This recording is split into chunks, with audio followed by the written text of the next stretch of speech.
میں کیا ان کے بارے میں کہوں جو اس بات پر قاصر ہے کہ نبی کی بات پر تعمیل کی جائے، ان کے حکم کی تعمیل کی جائے. مجھے بڑے افسوس کے ساتھ ان کی نیکیاں ضائع ہو چکی. جہاں بھی جائیں دیکھیں، جب قیامت کا دن ہوگا، جب دوبارہ سور پھونکا جائے گا، تو قیامت کے دن کون وارث ہے؟ اللہ سبحانہ وتعالیٰ. یہ اس کا دن ہے. وہ کسی ولی کا، کسی پیغمبر کا گھر نہیں ہے.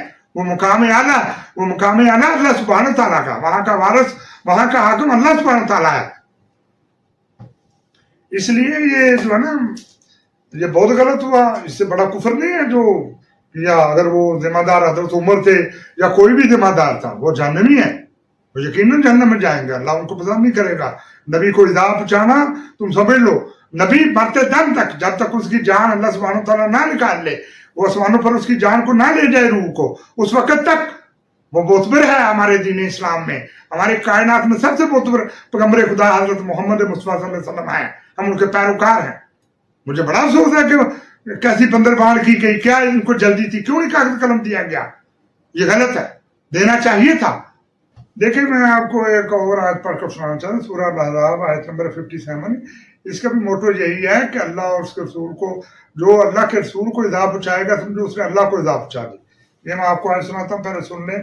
یہ لکھا ہے ان الذین یؤذون اللہ ورسولہ لعنہم اللہ فی الدنیا والآخرۃ وأعد لهم عذاب مہین.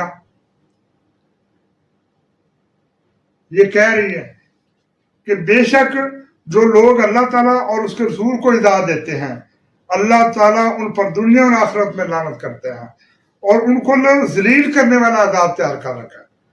بے شک جو لوگ اللہ تعالیٰ اور اس کے رسول کو اذا دیتے ہیں، اللہ تعالیٰ ان پر دنیا اور آخرت میں دونوں جگہ پر لعنت کرتا ہے اور ان کو ذلیل کرنے والا عذاب تیار کر رکھا ہے. یہ کتنا کبیرہ گناہ ہے.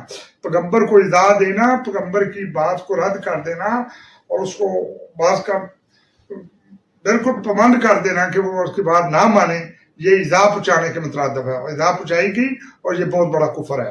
یہ آپ دیکھ لیں یہ آیت کیا کہہ رہی.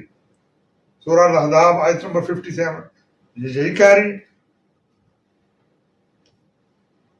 کہ جو لوگ اللہ تعالیٰ اور اس کے رسول کو اذا پہنچاتے ہیں، اللہ تعالیٰ ان کو دنیا اور آخرت میں دونوں جگہ لعنت کرتا ہے اور ان کو ذلیل کرنے والا عذاب تیار کر رکھا ہے.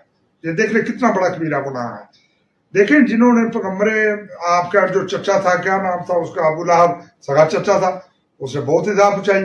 حالانکہ وہ بنو ہاشم سے تھا، آپ کے خاندان سے تھا، لیکن پھر بھی وہ کفر کرتا تھا، پہلے بت پرست تھا، وہ توحید پر نہیں تھا.